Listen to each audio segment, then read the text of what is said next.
What is up, anime fam? And welcome back to the channel. Today, we're diving into the moments that make you jump out of your seat. The scenes that redefine what it means to be completely and utterly broken. We're not just talking about winning a fight.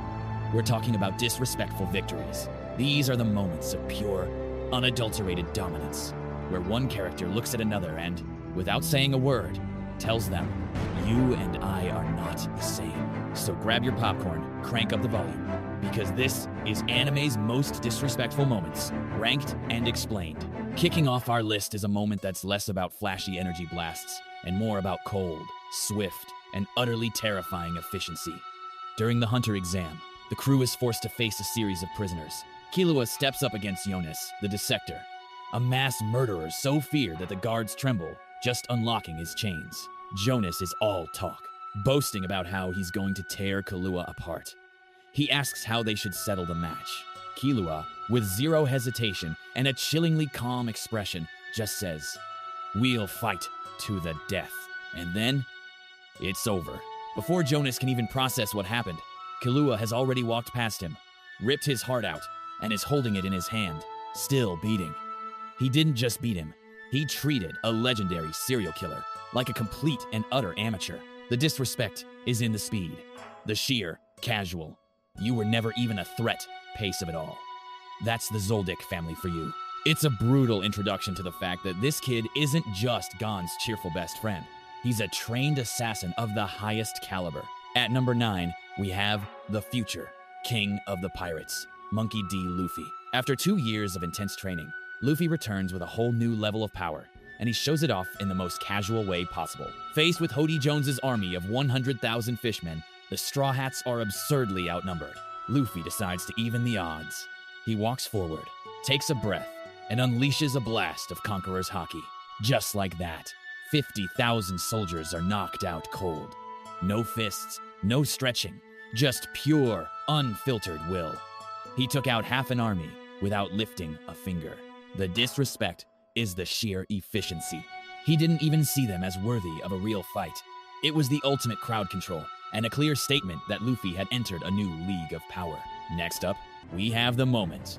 A lovable slime became a god of destruction.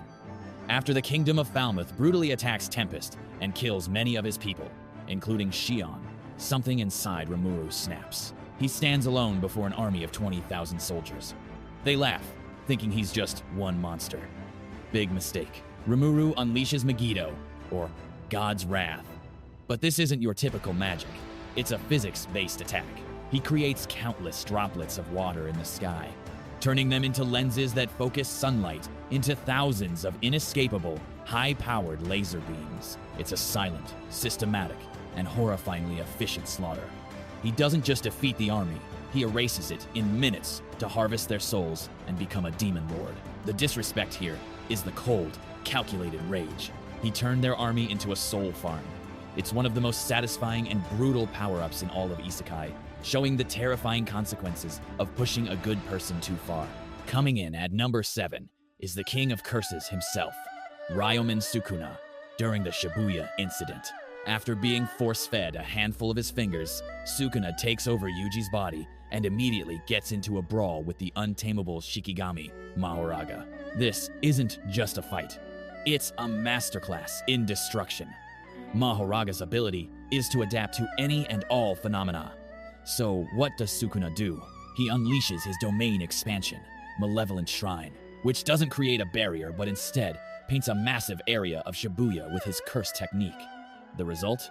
Everything within a 140-meter radius is relentlessly sliced into oblivion. He didn't just defeat Mahoraga, he leveled a huge chunk of a city to do it, killing countless people in the process, all with a sadistic grin on his face. The disrespect is the sheer scale of it. He saw an opponent that could adapt to anything, and decided the only solution was to hit it with everything at once.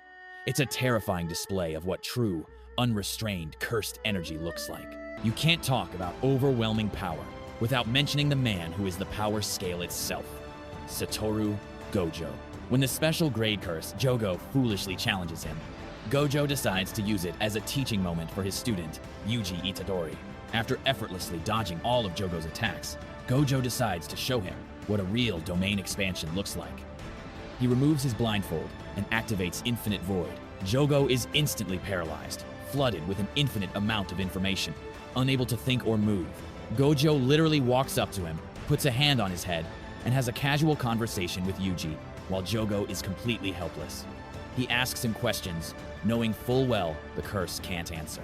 The disrespect is the utter nonchalance. He treated a fight with a special grade curse, a being that would require an entire team of top-tier sorcerers to handle like a classroom demonstration. He didn't just beat Jogo, he broke his mind for a minute just to prove a point. If you thought Gojo was disrespectful, you haven't met Anos Voltigode. This man doesn't just defeat his opponents, he humiliates them on a conceptual level. During the academy entrance exam, a pompous royal named Zeeps challenges him. Anos could have ended it in a nanosecond, but he chose violence of the most creative kind. He stands there, completely still, and lets Zeeps charge at him. Zeeps gets close, and then he explodes into a bloody mess. Anos killed him with the sound of his own heartbeat. But he wasn't done. He then revives Zeeps, just to tell him he's being too loud. He then kills and revives him a few more times, before finally ending it by flicking him with his finger, turning him into a pile of ash.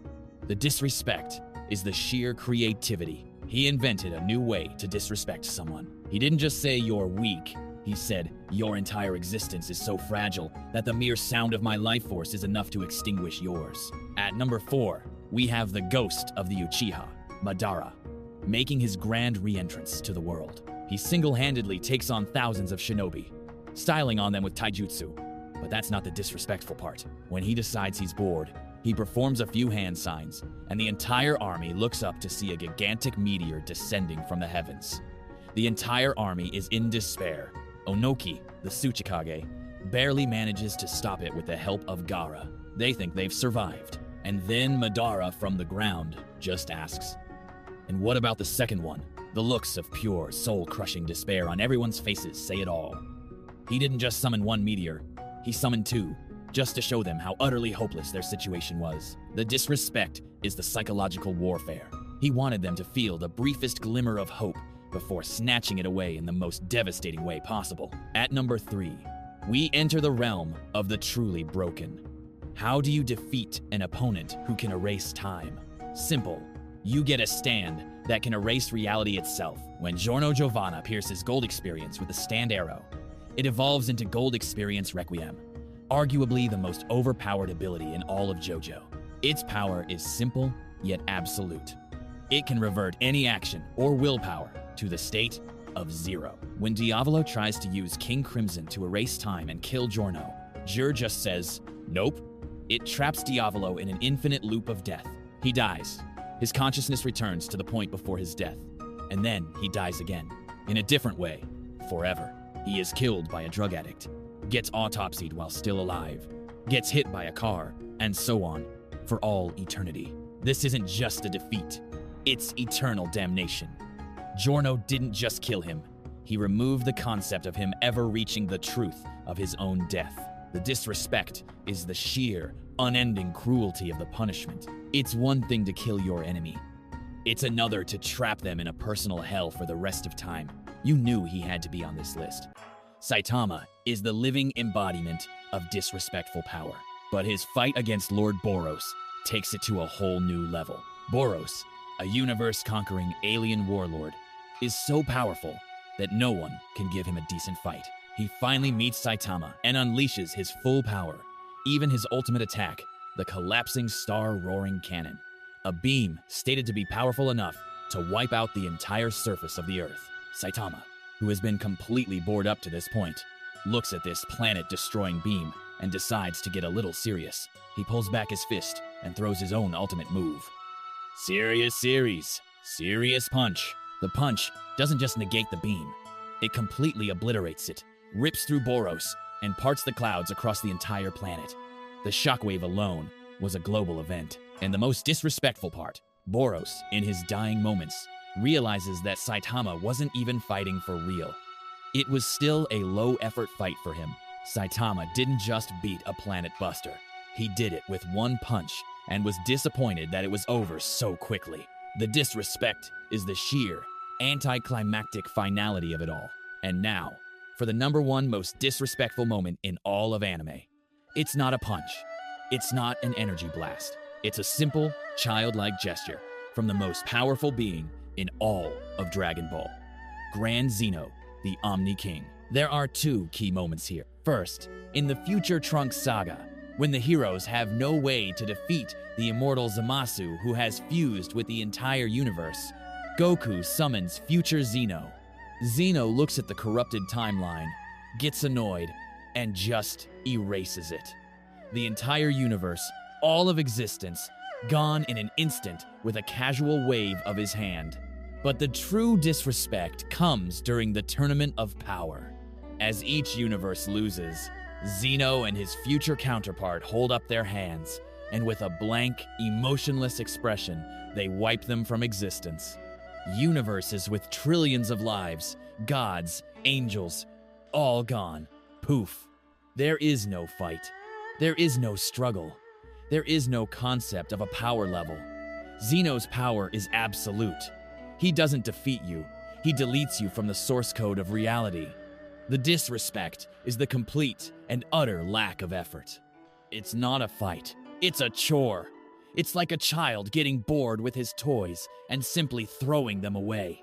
There is no greater display of overwhelming, terrifying, and disrespectful power than the casual erasure of all existence.